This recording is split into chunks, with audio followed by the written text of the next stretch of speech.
guys, welcome back. It is Amanda, Pixie Dust Mom, and I wanted to just talk to you a little bit today about some of the things that you can do on a non-park day. So I know I have a lot of clients, I have a lot of friends that go to Disney, and even us on some trips, and we don't do the parks every day that we're there. You know, we want to do 2 park days and take a day off, and then do 2 more park days and then have a day off before we go back home. So there's always some questions on, well, you know, if I'm not going to the parks, what am I going to do that day? Because maybe, you know, you flew in and you don't have a car, you can't go anywhere, and you feel like you're just kind of stuck. So we're going to talk about a few things that you can use Disney transportation for, or even stay at your own resort, and some of the things that you can do on your trip. So here we go. Alright, so the first thing I'm going to say is on a non-park day, especially it being in Florida, most of the year, temperatures are good enough to go swimming. So every Disney resort has a pool. Many of them have more than one pool. I know on our last trip we stayed at Art of Animation for part of the trip, and then we stayed at Grand Floridian. Grand Floridian has 2 pools. Art of Animation has 4, and we did every single pool at both resorts while we were during that week. One night we hopped from, no, Art of Animation has 3. I don't know what I'm thinking. Anyway, we hopped from the Cozy Cone pool to the Little Mermaid pool because we wanted to make sure we did all 3 pools there. So I would say, especially if you have littles, it's a great way to get that energy out, is to take them down to the pool. If you don't have littles, go to the pool anyway. They're very nice. They're big. Depending on where you're at, they may be themed or not. So I think water just calms you. And so something about going, and even if you just lay in a lounge chair and relax by the pool, it's vacation, y'all. It's vacation. Enjoy it. So I would say go swimming, because it's a great way to release some stress and get some energy out if you've got small ones, and it's just great. I love swimming. Number 2, do a Skyliner crawl. So a Skyliner crawl is, and some people do it like where you stop at each place and have a drink or something, but you don't have to. You can just stop at each place and just check out a resort. But the idea is, regardless of where you're staying, get to a resort with access to the Skyliner. And my recommendation probably would be to take a bus to Hollywood Studios and hop on the Skyliner there, because that's easy, because you can get to the park from any hotel, and you get off the bus, you walk right by the Skyliner to go into the park. So get off the bus, hop on the Skyliner. The hotels, the resorts, you will be able to see and experience are Caribbean Beach, that's where the hub is. Riviera is on the Skyliner. Boardwalk, Beach Club, and Yacht Club are on the Skyliner. And Art of Animation and Pop Century are on the Skyliner. So there's a lot of places that you can get off the Skyliner and see those resorts. You know, you don't know if you go every year or go every few years and you want to, you know, see some of the different resorts somewhere else you might want to stay on your next trip. It's a great way to kind of experience a lot of different Disney resorts without having to actually pay to stay there. So it also, you know, to me, the Skyliner's a ride. So I love getting on the Skyliner. So you can get on, get off at each resort, get back on. You can get a snack. You can check out their shops. Look at their grounds. You know, Caribbean Beach is beautiful to walk around. It's very large. But you've got Sebastian's there. There's a playground. There's plenty of pathways to walk. And if you walk from Caribbean Beach, if you're walking around it, you'll end up going by Riviera. So you could get off at Riviera and then walk around Caribbean Beach, get back on the Skyliner at the main hub, to go on over and see Art of Animation in Pop Century. If you have littles, I really recommend taking them over to see Art of Animation, because yes, the rooms are themed, but the outside is also extremely themed. It is so cool.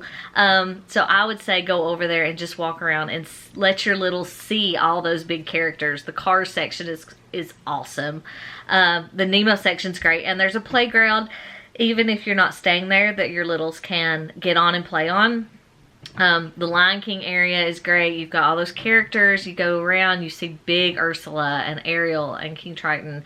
And I love Sebastian in the clamshell. It's so cool. So really go, and I'll put a link in the cards up here and show my vlog where I showed some of Art of Animation. I didn't get the cars section, but we were running out of time.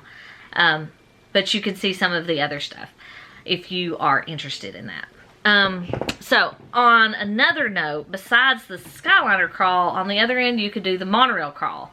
So regardless of where you're staying at, get on a bus to Magic Kingdom.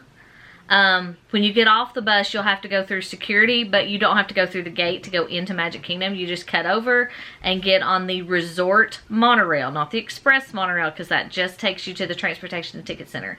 Get on the resort monorail and you can get off at Contemporary, Polynesian, and Grand Floridian, and you can go in and you can look around those resorts, and they're so cool. There's, you know, shops. Each resort has at least two shops. Grand Floridian has more. There's restaurants to eat at. There's quick service. You can get Dole Whip at the Polynesian. You can sit on the beach and watch the fireworks at Magic Kingdom at Polynesian. Which, I mean, really, I guess you could watch from anywhere. There's a deck at the Contemporary that you can sit out and watch the fireworks. And then you can see them from Grand Floridian too. But anyway, so that's another option for things to do on the monorail. You could, you know, you could have like a dinner kind of thing. Stop and get an appetizer at the Contemporary, and then stop and get, because there's lounges at all these places. So, and then you could get like something else at the Polynesian, and then go to Grand Floridian to get a dessert, and you would have like your full meal and just stopping at each resort. So that's really cool. The next thing I would say, this is number 4, is go to Disney Springs. There's a full day and you won't do it all. There's the amphicars, there's the balloon, there's bowling, there's movies, there's so many places to eat and shop and experience. And they're just so much. I'm sure there's still places at Disney Springs that I have not been into, because I mean, we just go and walk around and go here and go there, and some stores leave and some stores come in. So it's a really good place though. Lots of great food. If there's anywhere specific you want to eat that takes dining reservations, I do recommend getting dining reservations. Some of them you can find on Open Table if you can't get them on My Disney Experience for advanced dining. So those are good. Those are all, you know, some good options. Number 5, and you may not know about this, you can do a horse-drawn carriage ride. So there are at Port Orleans, Riverside, and at the campground at Fort Wilderness, I do that all the time. They have horse-drawn carriage rides. I really wanted to do this at Christmas. They have a limit on how many can ride at a time though. So it depends on how big your party is on whether or not you want to do that. And if you want to do that, make sure you try to schedule that ahead of time, because those do book up. So if it's something you definitely want to do, I would call and make sure you have that reserved time for that. But that's just a fun experience. They do it in the evenings, and it's just really nice.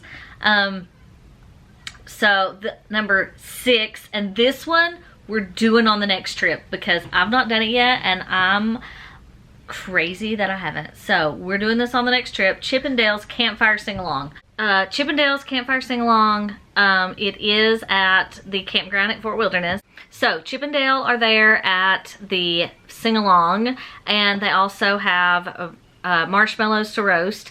They do, I believe, have the s'more kits if you want to buy them, or, you know, I guess you could bring your own stuff if you want to do it that way, or just eat roasted marshmallows, which is great. So anyway, it is free. There's no admission. You just go. So there's a couple ways to get to Fort Wilderness. You can, if you have a vehicle, you know, you can do that. But you have to drive you have to park at the entrance. And I don't know if you can do that. Anyway, there's an internal bus system. So you would have to, like, if you Ubered over there, you could, they would drop you off, and then you would get on the internal bus to get to the campground, or to the sing-along. Or you could take Disney Transportation to Magic Kingdom and then take the boat over to Fort Wilderness. So you can do it that way and then get on the internal transportation and get to the sing-along. So there's a couple ways to get over there. It's a little, you have to think about it a little bit more. It does start at 7 o'clock. It's from 7:30 to 9:30 every evening. I'm assuming, since it's characters, that if it's raining, they may not do it. Obviously, because they don't want the characters to get wet. So anyway, but that's one that's on our list to do on our next trip, because we've not done that one yet. So highly recommend that. Well, I say highly recommend because I really want to do it, but you know, there's the thing. Number 7, enjoy your resort. You paid to stay at a specific resort. Now, granted, you may have paid to stay at a value resort because you weren't planning on being there, but even the value resorts have pools and arcades and somewhere to eat and, you know, things outside. I know every resort I've stayed at has stuff outside for, like, the kids to play with. They have, like, big Connect Fours and, you know, different, like, yard games that they play. There's also movies under the stars every night. They roast marshmallows every night. There's so much to do at your resort that you could take part in and enjoy. Other resorts, like Beach Club, has a volleyball area. The DVC resorts have community halls that you can go in, and they have, like, crafts and stuff for the kids to do. Some of those do cost money, but some of them don't. So those are things you can take advantage of while you're there. Some resorts have gyms. The deluxes have fitness centers that you can go and take part in. Grand Floridian has Senses, the spa that's back open, and you could do that. So some, you know, depending on where you're staying, there's stuff to do. So take advantage of what's offered at your resort, and you know, enjoy while you're there, because you're paying to stay on site, so you might as well enjoy where you're staying. The next one is go to another resort. Go eat somewhere else, like, that you don't have to go into a park for. You can go to Sanaa at Animal Kingdom. You can go to Ohana at the Polynesian. You can go to Whispering Canyon at Wilderness Lodge. Go to Topolino's at Riviera. There's just so many great restaurants that you can try. California Grill, if you're having, like, a date night or something at the Contemporary. There's so many options, so many places to eat that are not in the parks. Go try a new restaurant at another resort and take advantage, because then you could walk around and see the new see that resort, and that may be your next place you're staying. Number 9, I wasn't gonna put this down, but my daughter was with me while I was doing this. She's like, Mom, they could go to a water park. And I'm like, well, technically you need a park ticket to go to a water park. But you know, if you're getting there early on your check-in day, and that is your resort day, in 2025, if you're checking in to a Disney resort, you get free access to a water park that day.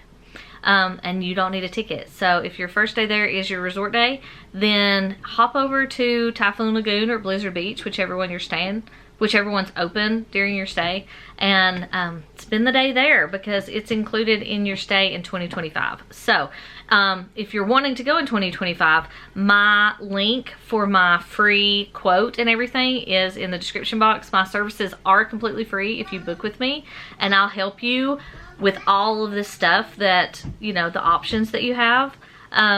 So check out the link. If you have questions, my email's down there. You can leave comments.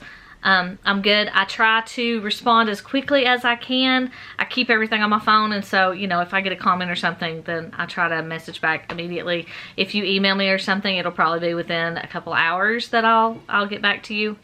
And if it's a quote, I will get it to you as soon as humanly possible. It depends on if I'm home or if I'm out somewhere and have to wait till I get home to get it done.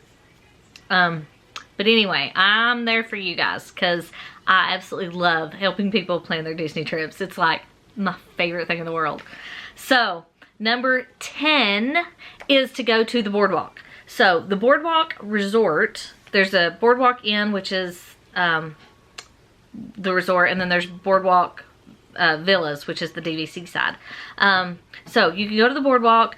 There's an actual like boardwalk. So at night they have, you know, stuff out on the boardwalk that you can walk around and see, entertainment and stuff.